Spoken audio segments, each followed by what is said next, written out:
മമ്മൂട്ടി നായകനായി എത്തിയ bazooka April 10 വ്യാഴാഴ്ചയാണ് തിയേറ്ററിലെത്തിയത്. മറ്റൊരു നവാഗത സംവിധായകനൊപ്പം മമ്മൂട്ടി എത്തുന്ന ചിത്രം പേരുകൊണ്ട് തന്നെ ആദ്യം മുതൽ പ്രേക്ഷകർക്ക് താല്പര്യം ഉണർത്തിയ ചിത്രമാണ്.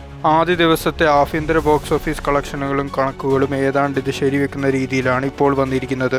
ബസൂക്ക റിലീസ് ദിനത്തിൽ ഇന്ത്യയിൽ കളക്ഷനായി നേടിയിരിക്കുന്നത് 3.25 കോടി രൂപയാണ്. നേരത്തെ റിലീസിന് മുമ്പ് 1.5 കോടി രൂപ ചിത്രം കേരളത്തിൽ നിന്നും അഡ്വാൻസ് ബുക്കിങ്ങിലൂടെ നേടിയിരുന്നു. ഡിനോ ഡെന്നീസ് സംവിധാനം ചെയ്യുന്ന ചിത്രത്തിൽ മമ്മൂട്ടിക്കൊപ്പം പ്രശസ്ത സംവിധായകനും നടനുമായ ഗൗതം വസുദേവ് മേനോൻ ഒരു നിർണായക കഥാപാത്രത്തെ അവതരിപ്പിക്കുന്നുണ്ട്.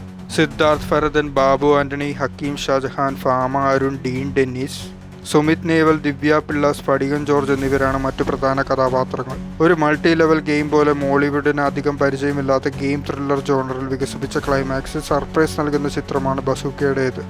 ക്ലൈമാക്സ് ഭാഗത്തെ ട്വിസ്റ്റുകൾ ഇതിനകം മമ്മൂട്ടി ആരാധകർക്കിടയിൽ വിരുന്നായി വന്നിട്ടുണ്ടെന്നാണ് റിവ്യൂകൾ.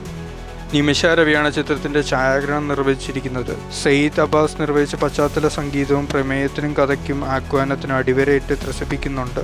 നിഷാദ് യൂസഫിൻ്റെയും പ്രവീൺ പ്രഭാകരൻ്റെയും കട്ടുകളും ബസൂക്കയ്ക്ക് പുതുമ നൽകുന്നുണ്ട്.